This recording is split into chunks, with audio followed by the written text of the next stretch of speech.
Okay, now you know a bit about me. And so, who is Crimson, right? So, Crimson, we are a global education consulting company. We specialize in preparing our students to reach their full potential and gain admission to the world's top universities. So, you see the picture here, we have students who have gone into Yale, Stanford, Oxford.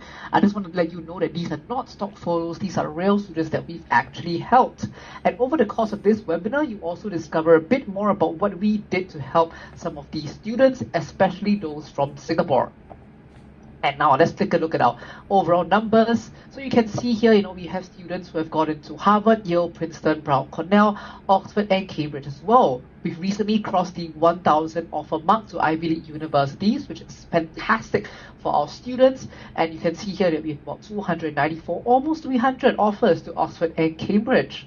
And this is really huge, right? Because getting accepted is very, very difficult. Now let's look at the next slide and we can see, how many students who actually got into US universities. So 1 million, right, applicants applied to US universities via the Common App. And then almost 600,000 applicants applied to UK universities. And this is just for the last admission cycle, right? Over the course of the last year. And here you can see, Crimson admission rates are really high.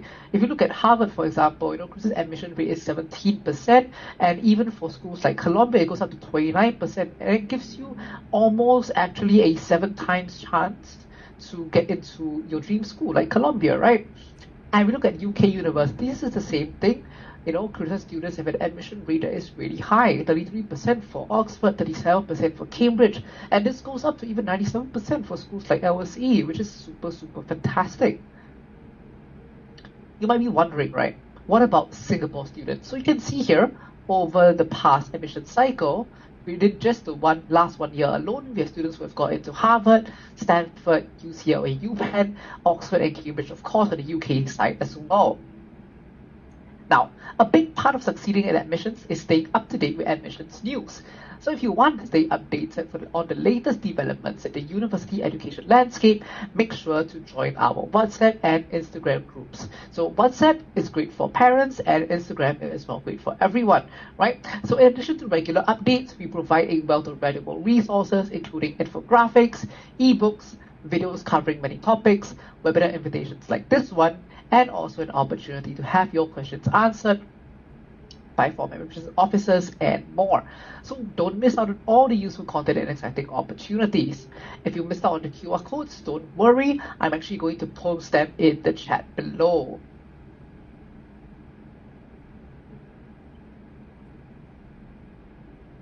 All right, yeah. So we can continue. If you missed out the QR codes, just click the links here. We also have a link to our Telegram group right here as well.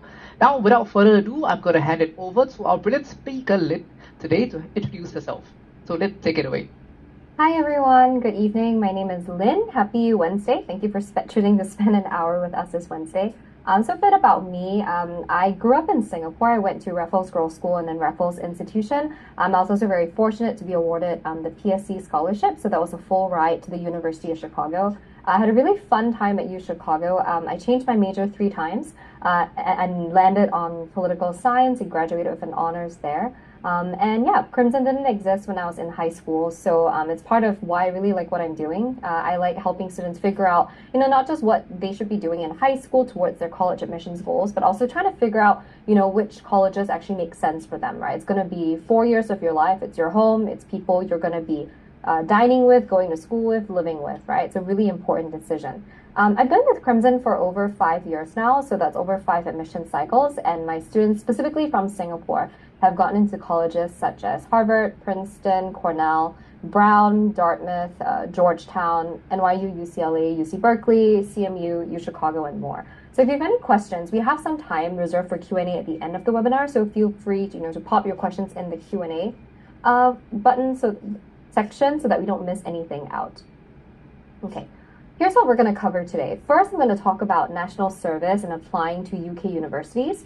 Then I'm going to talk about national service and applying to US universities. We're going to weigh the pros and cons of applying, with NS in mind, right? This is a very specific niche situation for, our male citizen and PR, right, students. We'll also share with you, some top tips, key takeaways, and past case studies. Hopefully, those will give you a good sense of, what you can be doing, to prepare for college application, especially if you have to, figure out, that timeline with NS. And then we'll go on to Q&A. All right, so UK University is a very popular destination, right? Not just for Singaporean students, but international students all around the world. I think, what we really wanted to show here with this data is that in the last year, it's an exponential growth. More than almost 500,000 UK student visas were issued. So that's, an increase of over 20% compared to the previous years, right? So popular destination for good reason. Also, means that competition's a little bit more stiff, right? If we're looking at just Cambridge and Oxford, of course, a lot of people's dream schools. Cambridge, we're looking at recent year, let's take 2022, for example, acceptance rate was about 14%. If you look at Oxford below, across a 3-year period from 2020 to 2022, it's about 13%. I think Ben also shared earlier kind of some of our internal statistics for Crimson students, right, who've received support from us. Because I think a lot of this is about figuring out early what the end goal is and then, knowing the steps to work towards that path, right, to close the gaps, right, if there are any gaps in your profile. So for the UK application, the components that are assessed really reflect the education you're going to get in the UK, right? So the UK typically is going to be 3 years. You're committing to a course of study. You apply to a specific course. It's very difficult to change course after that. You're committing to something that can, sustain, that your interest can be sustained for, right, for 3 years. So because you are committing to that course, you're not going to be taking a diversity of courses outside of that, study, for example, say math or history. 75% of the application is going to be focused on your academics, right? So that means your IB, which HLs you're taking, A-levels, which AP you're taking, right? UK colleges, UK universities state very clearly what the academic requirements are to qualify to apply. Some courses also require standardized tests. For example, if you're doing law or medicine, there's also entry tests for certain subjects as well, right? And they're also looking, in some situations, English language proficiency test scores. That's not to say that your extracurriculars, your CAS, your CCAs are not important. Those are also important. They just count for a smaller percentage of the application, about 15%. This is going to be reflected in your UCAS essay. And most of the CCAs, extracurriculars that are going to be reflected there should be related to the academic study. So if you want to study, for example, business, do you have internships or projects related to skills that you'll be needing to demonstrate, right? And build with a business degree. If it's for medicine, have you done hospital shadowing? Have you done biomedical research projects in high school, for example? And you also have, the 10%, which is going to be presentation, right? So the actual application components, the essay, and then in the case of Oxford and Cambridge, everyone does go through an interview, right? In case you were not aware, there are going to be changes next year to UCAS. Some might say it's exciting. Some maybe it's a little bit stressful. That depends, right? But I think more information early is better. So like Ben mentioned earlier, right? If you are interested in signing up for our WhatsApp parent group chat, we are really keeping everyone up to date about these changes. So typically for UCAS, you have a 4,000 character essay that you write. It's very general, and it's that one essay about 620 words you send to all 5 courses or for all 5 universities you're applying for. And because it is so broad, UCAS has decided to change it to make sure that this process is a bit more standardized, the questions give more guidance to students and help kind of force students to structure their responses a little bit more, right? So they prioritize the most relevant and compelling parts of their profile and interest. So now these three shorter prompts are gonna be accounting for 4,000 characters total, and these are the new questions for next year, right? So if you're applying next year, they're going to be asking you, why do you want to study this course or subject? How have your qualifications and studies helped prepare you for this? What have you done outside of the classroom, right? For example, your ECLs, internships, research. What have you done to prepare you to succeed? For example, to study history at a higher level at university for 3 years, right? And I would say these really mirror the US application essays, right? So I think a lot of our students from Singapore, Singaporean students, applying for both US and UK, every preparation you're doing, actually, you're kind of like killing 2 birds with 1 stone, right? Counts towards both applications. Applying to more universities is always my tip to kind of giving you more options, right? Applying to more increases your chances as well of, having more options to choose from by the time results come out. All right. Top of mind for students in national service or about to do national service would be deferment. So let's talk about deferment for the UK. So the UK academic year typically starts in September and October. So there's 3 different options that you can consider, right? So if you're applying while you're in high school, so in JC, if you're on the international curriculum or national curriculum, you would be, going for double deferment, right? So you would apply now in 2024 for entry in 2027, right? I would say, for 2-year deferral, not all colleges allow that. At Crimson, we have our strategists emailing, calling admissions officers every year to just make sure that we are on top of things in terms of which colleges allow. For example, Oxford typically allows. Cambridge, it depends on the college, right? And then there's some schools that are a bit more notorious about being quite strict about double deferment, for example, LSE. Deferred entry would be, you apply during the first year of NS for entry in 2026, or if you're doing that this year, so that's 1-year deferred entry. Or if you're going to ORD soon, that means no deferment. So while NS, some students I know love it, are looking forward to it. Some of my students absolutely dread it, are still dreading it while in NS. No matter where you fall on the spectrum, I think that's fine, that's normal. But where it comes to applications, it's about being strategic, right? Figuring out how you're going to maximize the options of having 3 chances to apply. Because this doesn't really apply to most people unless they opt to take a gap year, right? So you can even utilize these individually or in combination, right? Because you can always apply again the next year. So when should I apply given all these rounds? My general advice is to apply at your peak academic performance, right? So UK universities, as we saw earlier, they put a premium on grades and scholastic pursuits, right? So some things to consider. If you are going to apply in high school, you're going to need a double deferment. Like think about your predicted grades because you're going to apply using your predicted grades, right? And depending on what your predicted grades are versus what you expect to get for actual rates, would that strengthen or weaken your application? Right? You also need to consider time for admissions tests. Some students prefer to just get it all done while they're doing IBs, while they're doing A-levels. They would rather not take that break and do it during NS because NS, your workload can be unpredictable, right? After BMT, which posting you're doing, some students are not able to use the intranet or book out a camp until the weekend, right? But for some students, they prefer doing these admissions tests when they have more time to study. They just want to get through A-levels, they want to get through IB, and then focus on the admissions test during NS. That's also possible. There's no one strategy that is a one-size-fits-all for every student. When we work with students, it really depends on how you're coping right now in school, what your end goals for college is, and kind of how we can figure out the best way to use your time to maximize your results, right? Okay. So yeah, I think some of you are here because maybe you're already in NS or your child is in NS or you're about to, start enlisting, after the summer or during the summer. So if you have very specific questions about your own timeline, please, respond to our poll and someone can reach out to you. Oh, and I think our marketing team wanted to also share that if you book a meeting by the 31st of July, you also get a $200 voucher for 10 free tutoring hours if you sign up with us. So I guess that's pretty neat. So if you're interested in speaking with any of us individually, not in a group setting like this, feel free to fill out that poll. Okay. Okay, let's take a paradigm shift. Let's talk about the US, right, which is a totally different landscape than the UK.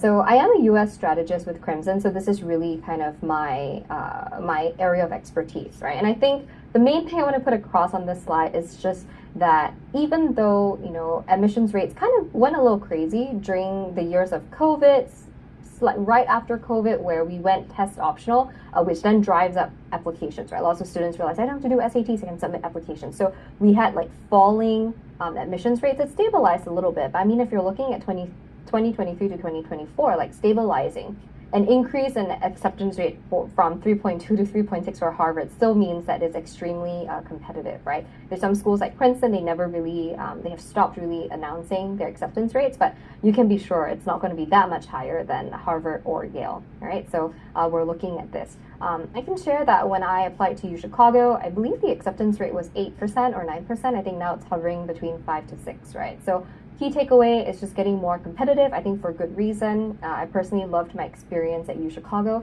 but that just means that if any of these schools are on your radar, they're your dream school, you really should do yourself a favor, start planning early, figuring out the timeline, especially with NS, and start planning early, right, to distribute the stress, right, throughout your application journey. Don't have it, kind of culminate all at the end, right?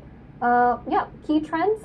If you've been keeping up with admissions news, if you've already subscribed to our WhatsApp channel, you would already know this, resurgence of standardized testing. This really, I think, college admissions really, if you've been in the industry long enough, you'll see that it's really a pendulum, right, that swings back and forth. During COVID years, just due to necessity, a lot of schools went test optional because test centers were closing, right? Students were not able to take tests. But this year, really see that pendulum swinging back to the resurgence of standardized testing. It really started with Yale and Dartmouth back in, I think, February or March, saying that they're going to require SATs, and all these other schools have followed suit, right? So if you're planning to apply to Caltech, to Harvard this year, to Yale, to Brown, you have to take SATs or ACTs, right? Cornell and Stanford have very recently announced in the last few months as well, like they're going to require SAT for applications starting next year. A couple of schools, in your IVs haven't really quite, required it, but we don't know what's going to happen, right? For example, for Penn, we're not sure what they're going to announce after the cycle. Columbia so far has said, we'll go test optional, right? But what this means is applying as an international candidate, we know that it's going to be more competitive. There's just less space for us in colleges, so you just want to make sure that you are going. Oh, sorry. I think just to clarify, if you sign up for our sign up for this, not to book a meeting by the 31st. If you sign up with us, we can meet you in the first couple weeks of August. Okay. So for coming back to this, for what this means for you, right? As an international applicant, it just means that because it is so much more competitive, you're wanting to make sure you leave no stone unturned, right? If you are so sure that Dartmouth is your dream school, that Harvard's your dream school, you want to give the colleges more data points to show that you're ready, right? Not only are you excelling in your current curriculum, but for a standardized test that's benchmarked globally, you are able to also perform, right? So just taking your test early would be important. SATs is not a one and done type of situation. You have a chance to take it more than once. A lot of students take it 3 times. Many schools super score. They take the best of your math and your reading and writing, the English section, right? So planning ahead of time helps you manage stress as well, because you can kind of knock each item in the application out of the park one by one, right? Yeah, so I highly recommend everyone, start looking at SATs and ACTs again. They're becoming more and more important. So for the US, like I mentioned earlier, it's a bit of a paradigm shift, right? We have 40% that is going to be academics that is evaluated. It doesn't mean that it's less important than the UK, which is 75%. It just means that that's just the first consideration, and it's not going to be enough, right? So for academics, same. They're going to be looking at your high school grades, whether or not you are doing IB, AP, A levels. They're looking at your class ranking, where it is stated curriculum rigor, right? If you're at the A levels, are you doing any H3s? If you are in the IB, which HLs are you doing, right? How many APs are you doing? Standardized tests. But on top of that, the US colleges care a lot about extracurriculars and leadership, a lot more than the UK, right? It's 30%. The reason for this is, again, the application evaluation reflects the type of education you're going to have. For the US, it's going to be a 4-year program typically. You can accelerate to do it in 3 years, but typically, most students spend 4 years there. You declare your major at the end of sophomore year, so the first 2 years are really about exploration, right? Some colleges, like the college I went to, U Chicago, requires you to complete a core curriculum. So even though I wanted to study for sure social science, I switched between international relations to human development, anthropology to political science. Even though I was interested in those majors, I still did a math core, I still did natural sciences, I did physics as well, right? I even did like a music and art core, and it was really fun and I learned a lot. But because of that flexibility for you to choose your major by the end of the second year, they want to make sure they're also checking that you have the adaptability, the maturity to handle that change. You have so much flexibility and freedom to chart your own course load. So they're looking for those personal traits that are not simply reflected in the transcript, right? So that's reflected in what you do outside of the classroom. How are you demonstrating creativity, initiative, being proactive, having leadership outside of the classroom, so that they feel confident, like, hey, if we admit you for the major history, if you change your major to math at the end of sophomore year, we're confident that you're going to be able to still succeed, right? And also a lot of these personal qualities get reflected outside of the transcript, right? It's going to be in your essays and interviews. So a lot more essays have to be written for the US, not just that one essay for UCAS. You write a Common App personal statement. You also write, a love letter, the supplemental essay to each school. I see some of your responses to the poll, it's quite, I think, spread out in terms of what you feel is a big challenge. A lot of you are saying figuring out all the complex requirements, absolutely. I think you being here today, is already the first step. Right now, you know more than you did 15 minutes ago. Finding the right university for yourself, yes, absolutely, very, very important. It's something I emphasize. It's something that has long implications. I graduated college more than almost a decade now, and I still keep in touch with a lot of my friends from college. They've also, had a huge influence on my life after college, right? A lot of you have also said writing a strong personal essay. Absolutely. I've noticed that not just for students in Singapore, but I think students in Asia in general, writing a personal statement, which is essentially creative nonfiction, tends to be the biggest challenge, right? Because we're not really taught to do that in school. A lot of what we write in school, it's more like for a general paper or for HL, Langlit, or language is very, very different, right? It's more academic. Yeah, so something I work on with students very closely as well, and we start early, right? We don't just start on that in the year of application. Okay, so deferment for the US. All right, when should you apply? So the US is quite interesting. It's different than the UK, but I think the general rule of thumb, right, is that US schools are very, very, very familiar with national service. So it is not at all a disadvantage if you need to defer, right? They're not so shocked by the fact that you have to. The Singapore education system is extremely well respected, and colleges know to expect that male citizens or PRs need to defer, right? And I think it's also kind of a benefit if you really have an amazing time in NS, you really feel like you were able to take on leadership opportunities that you didn't have the chance to rise to in high school. The military is generally pretty respected in the US, right? It's seen with a certain level of prestige, so that can also add to your application in terms of the activities list. That being said, in terms of the timing, most private universities generally allow for 2-year deferments. I have not had an NS student not being able to get a 2-year deferment for any of the Ivy League schools. Public universities, however, are much more strict. So, for example, if your dream is UC Berkeley, you don't really have the option to apply with a 2-year or 1-year deferral. You just apply, during the time of NS year 2.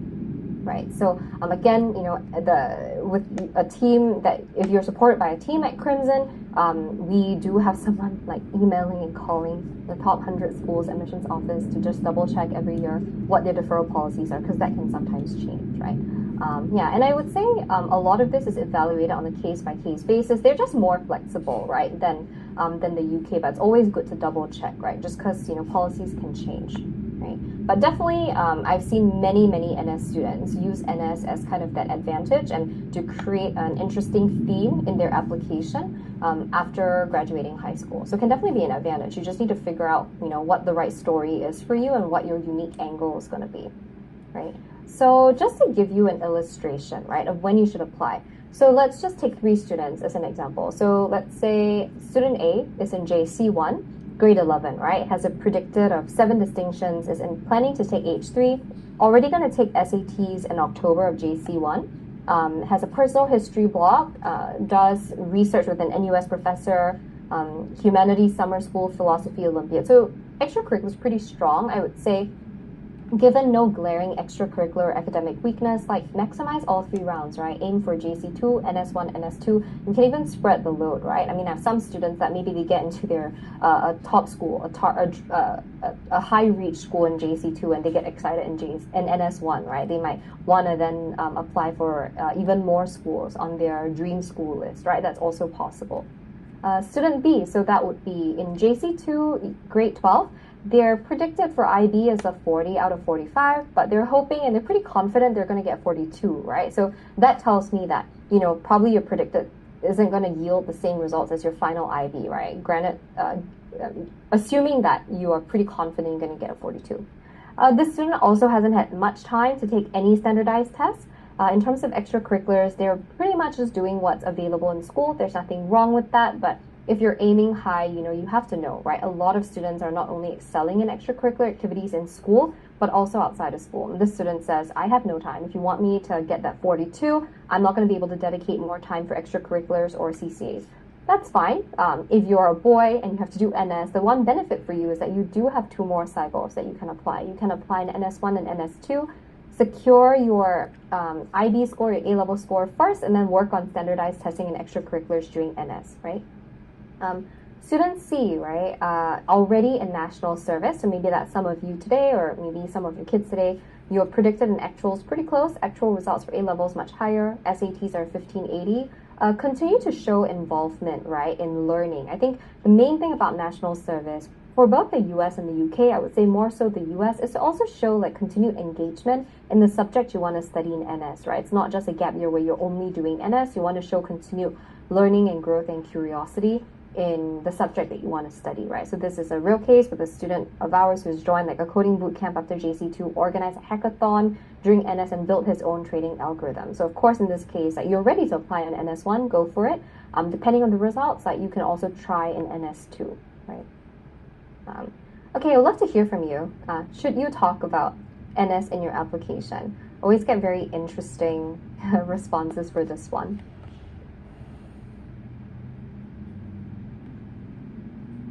Keep your questions coming as well. We will address them during the Q&A section. Okay, I usually see this a mixed bag of responses. I think that's normal. And I'm going to give you kind of a cop-out answer, which is it depends, right? And why does it depend? Ultimately, it's all about what is the story you're going to tell, right? How much are you actually learning from NS, right? What have you done in NS? How much did you actually do? How much did you grow? What does it mean for you, right? 2 people could be in the same platoon, the same company, but have wildly different NS stories that they're telling their friends about on weekends, right? And I think other than those reflections, the last point is how are you going to convey that, right, in writing? So I would say, really avoid cliches. And of course, with your strategist, you'll be able to talk more about what kind of cliches to avoid. I can tell you one now.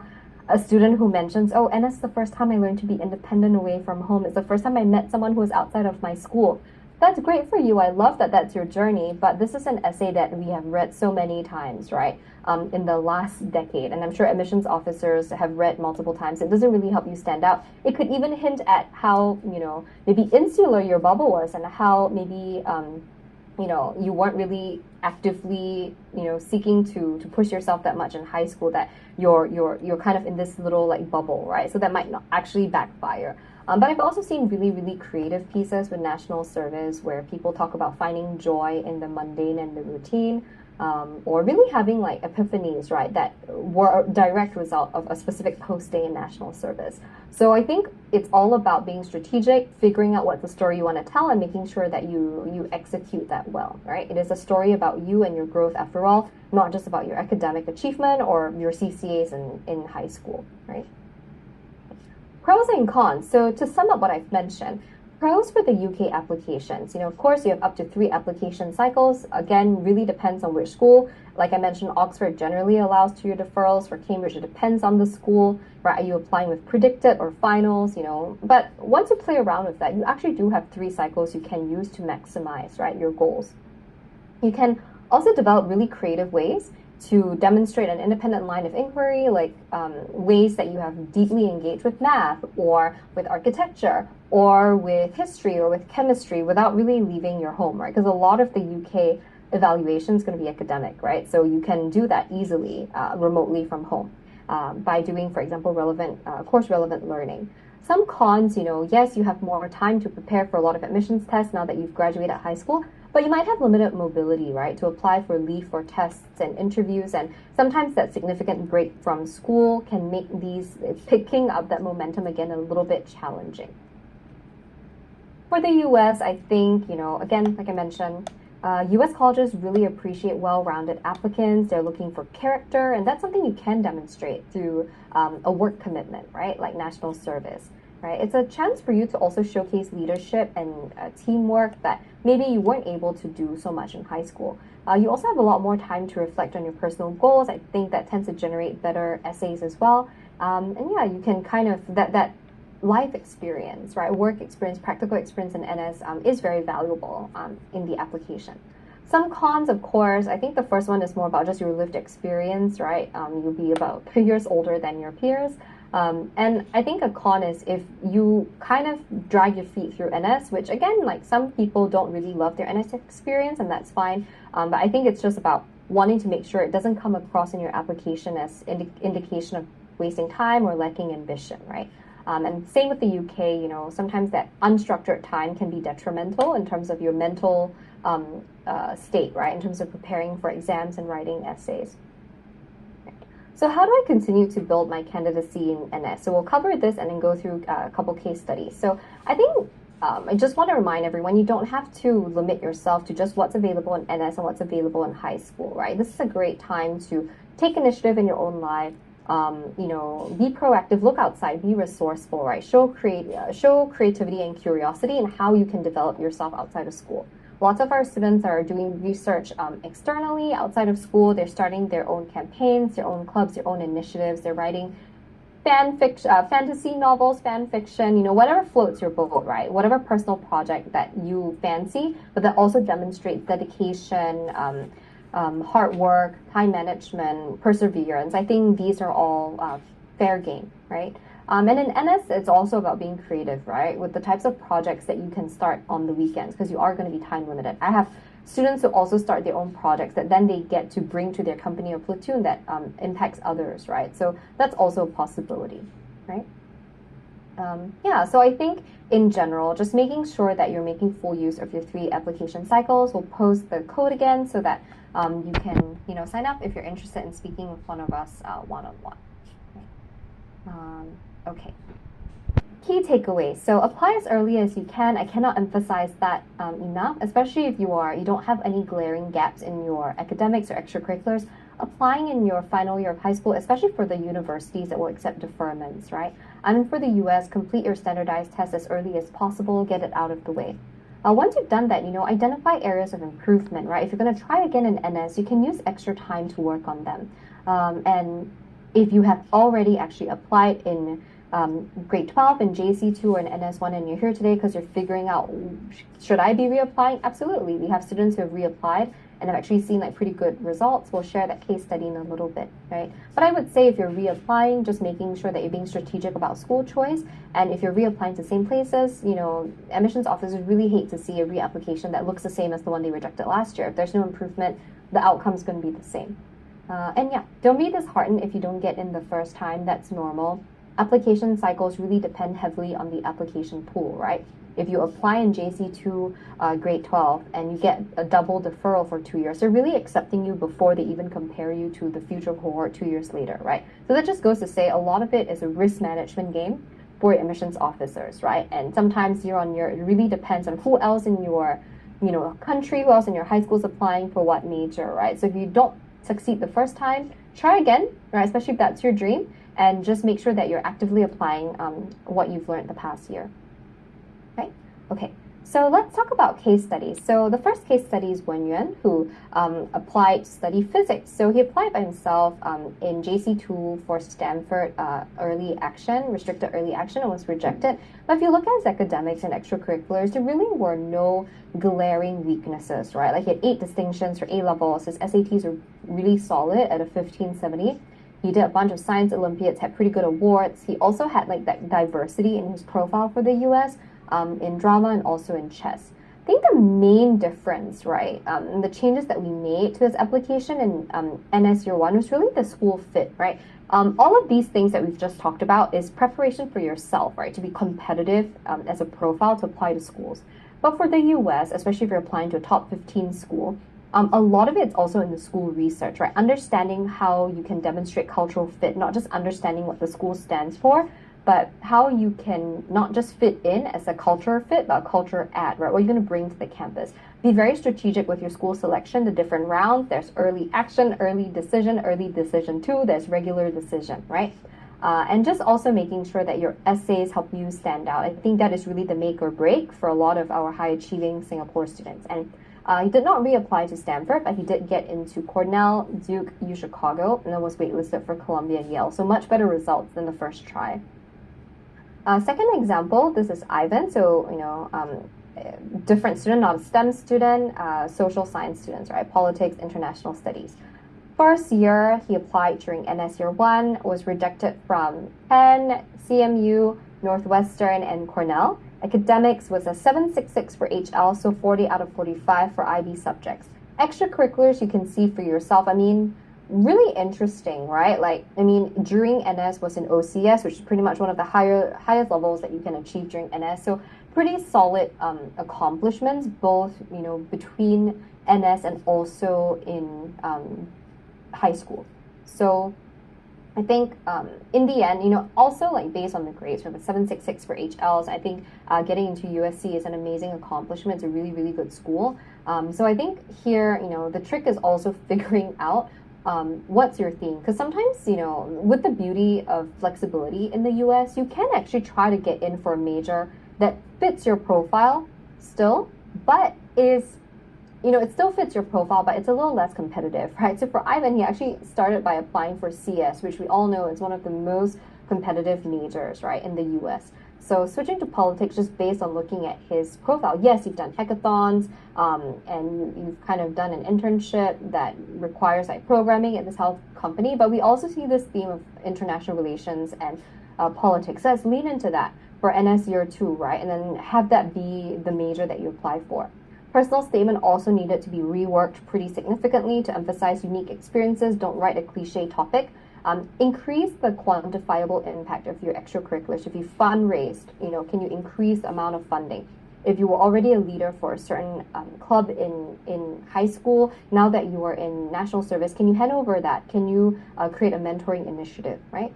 Basically linking every single thing you're doing to a clear theme, right? And demonstrating why you're well prepared and well suited to explore politics, international studies, but also have that, fun diversity, right? Like being a varsity athlete, being very big on social justice and community service, right?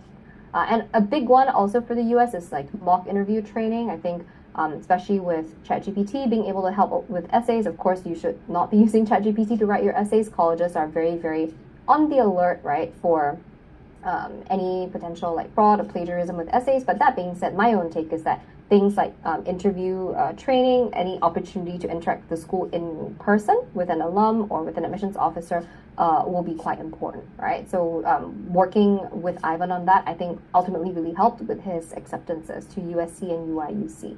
And UIUC is a great school for CS. So if you get in for politics and you switch to CS, that's kind of the dream, right? It's very, very well respected as well. Okay.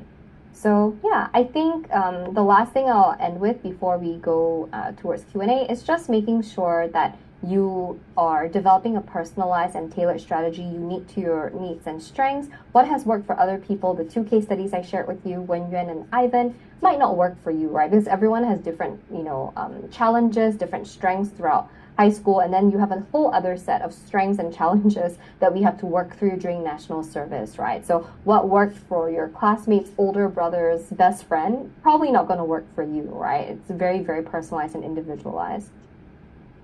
I'll pass the time back to Ben, who can share a bit more about how Crimson can fit into kind of your overall goals and support you towards them. Yeah, thank you so much, Len. Those were really great insights, and I hope everybody listening in today has learned something new. And we've got a lot of really excellent questions for the Q&A. We'll definitely be trying to answer some of them in 10 minutes. But first up, let me just tell you a bit more about how Crimson can support you.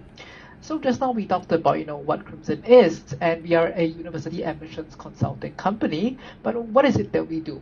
Based on the slides earlier, especially in the case studies, you might have learned a bit more. So first up, we have academics, right? So it's your test tutoring, it's your A-levels, IB. We also have tutoring for SAT, ACTs. On the extracurricular side, we do help as well, whether it's with your extracurriculars, a capstone project, research projects as well. we have art portfolio mentoring, immersive AI programs also, and we also do have work experience programs too. And then for personal development, that's where the work experience comes in. And we also do have programs available for kids in secondary or middle school. Now, on to the next slide, where we can actually look at our former admissions officers. So these are very special members of our team who have all worked in admissions officers around the world. Here you can see that we have, Kimberly, who was in Stanford, we have Eileen, who was in UPenn, and on the other hand, we also have Lucy, who was at Oxford, and Patrick, who was also at Oxford as well. And lastly, on the bottom right, you can see Lily, who was at Cambridge. So just a bit more about our former admissions officers. So we provide a review service really, where they can review your application. So all of them, like I mentioned before, have worked at Ivy League schools and also Oxford, Cambridge, and so much more.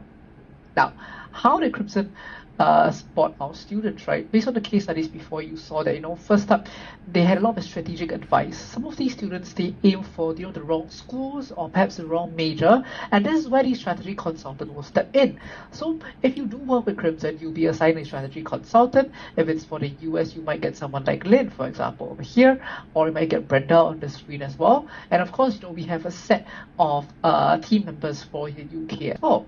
Now, looking at Kyle, who is an application consultant, she's here to help you brainstorm, review, and edit the essays to make sure they're including or not including the right things. You also have a student success manager who's going to help you as your account manager. You're going to have a test prep tutor who's going to help you with SATs, ACTs, and any other of the admissions tests.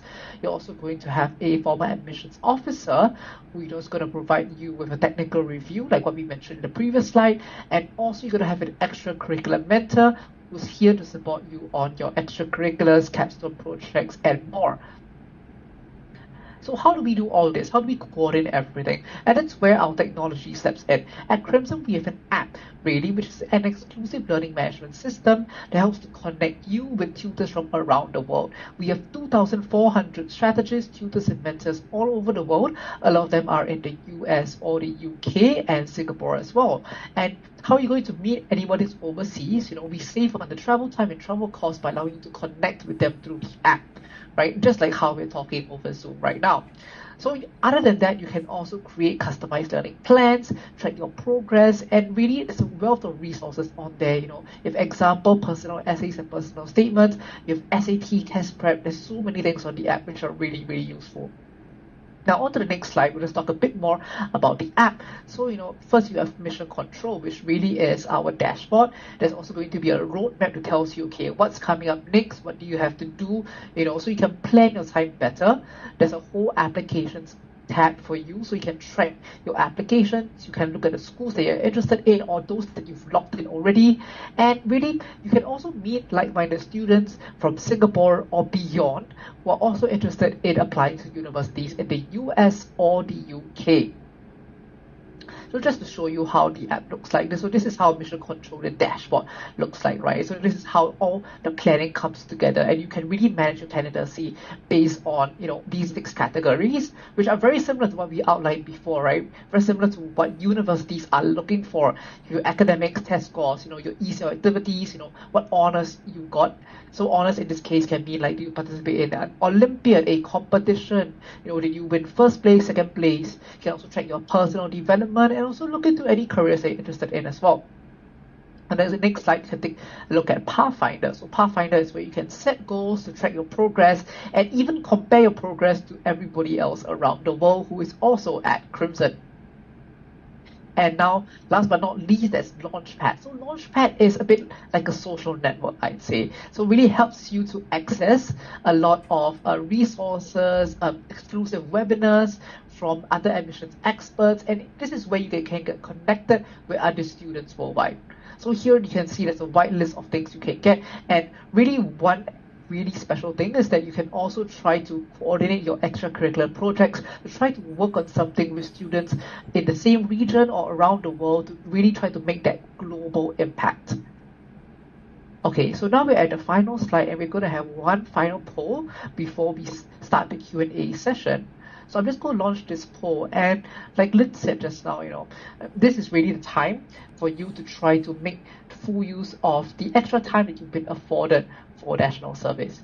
You may not be national service yet, and that may be a good thing. You may have 3 or more years to try to get things done. And really, it's very important to know that the earlier you start, the better your chances are. And why is that the case? That's because if you're looking at things like extracurriculars, you can't do these things overnight. It's really hard to do some of these things over a week, a month, or even a year. You really have to spend time to build your profile. So making use of the extra time you have for NS or even, time from secondary school onwards will be very, very helpful. And also, if you're currently in NS, of course, you still have your first, second year to go, or maybe you only have 1 year left, and it's really time for you to make full use of the remaining time you have left.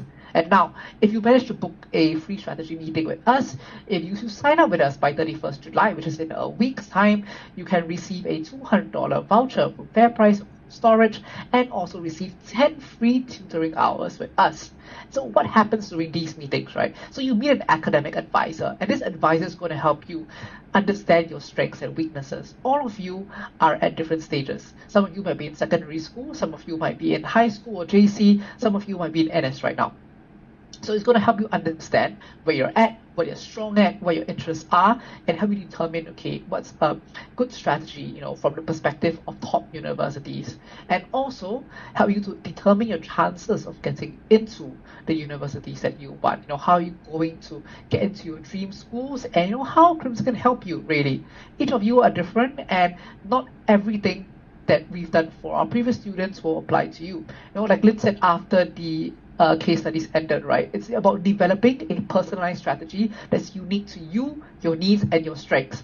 And it's really key to keep in mind that what worked for you, what worked for someone from previous generation, or someone even from a few years ago might not work for you. All right, we're just going to leave this poll up just in case you want to click on the polls later, and we're going to head into the Q&A. So let's just take a look at what kind of questions we have now. Okay, we have a couple of good questions, and let me take a look. So, okay, let's start with something easy. So, what's the minimum IB score required for Ivy League universities, Lynn?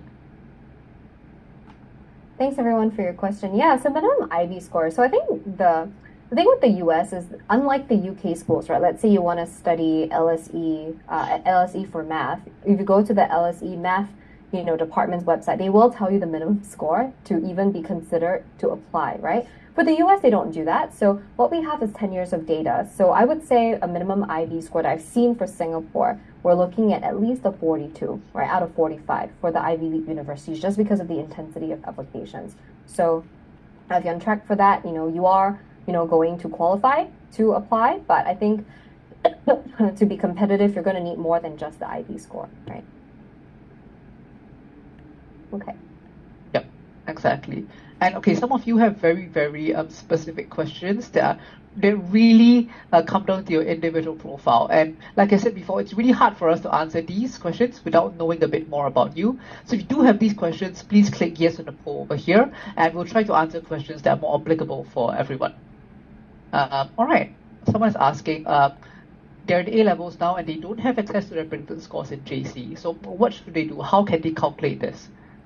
Yeah, so generally JCs will not always give you access to the predicted scores, but you can ask your teachers, right? And you can actually project based on your, last prelim scores, right? Like, you will know if you're getting a C or an A, right? I don't think it's going to be a great mystery to anyone. So there's no system to calculate them based on A levels, because every school is different. Some JCs severely grade deflate and some don't, right? So I would say best people to ask is ask your teacher. If you've been consistently getting A's for H2 econ, there's no reason to assume your predicted would be a B, right? So not going to be a great mystery. Project based on what you currently have and ask your teachers. Yeah. Okay, so we do have another question about, so what's the difference between applying between the final year of JC or during the first or even second years in NS for universities? Is there an advantage between applying for one over another? Yeah, we did share that in our slides earlier. Maybe as a recap, let me just go back to that. So let's take it one by one, right? So I think for UK, the advantage is really that if you are applying during JC, I would say because you are kind of in the system of doing, studying for exams, you might be having the right momentum, you can pretty much like nail your testing and your interviews while in JC, right? So kind of get that out of the way. The advantage is you're done. You get your offer. You can go to NS and kind of not worry about that, right? But I think the disadvantage of that, some students can feel like, and this is not just for the UK, but also the US, it can feel very, very overwhelming to have to do everything during the last year of high school, right? So that's where the advantage of doing it 1 year deferral can help because you can get your A levels, AP, or IB out of the way and then focus on extracurriculars and testing and interviews, right, in NS. And then I would say for the US, so I would say the UK because primarily you're focused on academics, the advantages, disadvantages really depending on how are you going to score academically for your main curriculum and then the entry test for the UK, right? I would say for the US, the main advantage is that if you apply during high school or during JC, you actually apply with your predicted grades. And the US doesn't typically fixate or look too much into your final grades, right? Unless you really flunk terribly. So applying during high school for the US is very beneficial because you're applying, especially with strong predicted grades, apply at your peak academic performance. You get in, you kind of, again, you're done. You don't have to think about it during NS, right? Regardless of what your final grades are, if you get your offer with your predicted grades, that's pretty much set in stone for the US, right? But again, the benefit of applying during NS would be if you feel that you're not really able to handle all the different things, right? Extracurriculars, academics, plus the actual application essays, then having NS buy you 1 or 2 more cycles or more time can help, right? Then you ultimately put together a stronger application. So I would say the advantages, disadvantages are not a blanket application to every single person. It really depends on where you're at right now. If you're in JC or you're already in NS1, right? It's about using the cycles to close whatever gaps you have. If your gap is academic, if your gap is extracurricular, right? And also, if you're from Singapore, a lot of students are going to apply to both US, UK. So there's a question of which one do you apply to first, right? You could maybe focus on UK for one cycle. Depending on what you get, you could apply to US for the next cycle, right? So a lot to play with. If you have any specific questions, I would recommend applying or replying to our poll so that you can speak to one of our academic advisors who can give you more specific details about your specific profile and case. Yeah.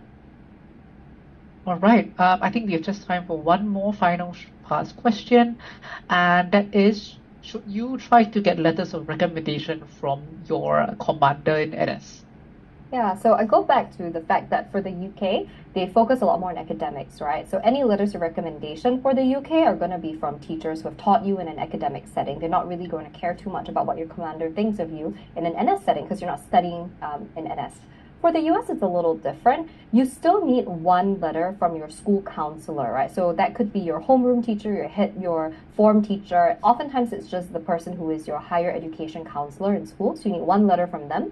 You need 2 letters from subject teachers, right? So those are still going to be required. However, if you want to get a recommendation letter from your commander, it can be sent to the US as a supplemental letter. So you can submit up to 2 supplemental letters for most schools. And that can really be that extra audit trail, that extra confirmation about just how amazing you might have been, right, during NS, especially if you racked up pretty impressive NS, awards, medals, things like that. Having that commander just kind of speak to your character and your leadership and initiative in NS, that can work really well in your favor. So you can submit it for the US, but it will be a supplemental rec letter. And for the UK, no, it would just be your academic tutors. All right, great. Thank you so much, Lynn. I think this brings us to the end of our webinar for today. And, I see some people asking about sharing the slides. We can share the recording with you, but please email us at singapore@crimsoneducation.org, and then one of my colleagues will reply and get back to you as soon as possible. So also, thank you everybody for coming today. Hope everybody here has learned a lot from Lynn, and we hope to see you either face-to-face in person soon or at our next webinar. All right, everybody, good evening and enjoy. Bye. Bye.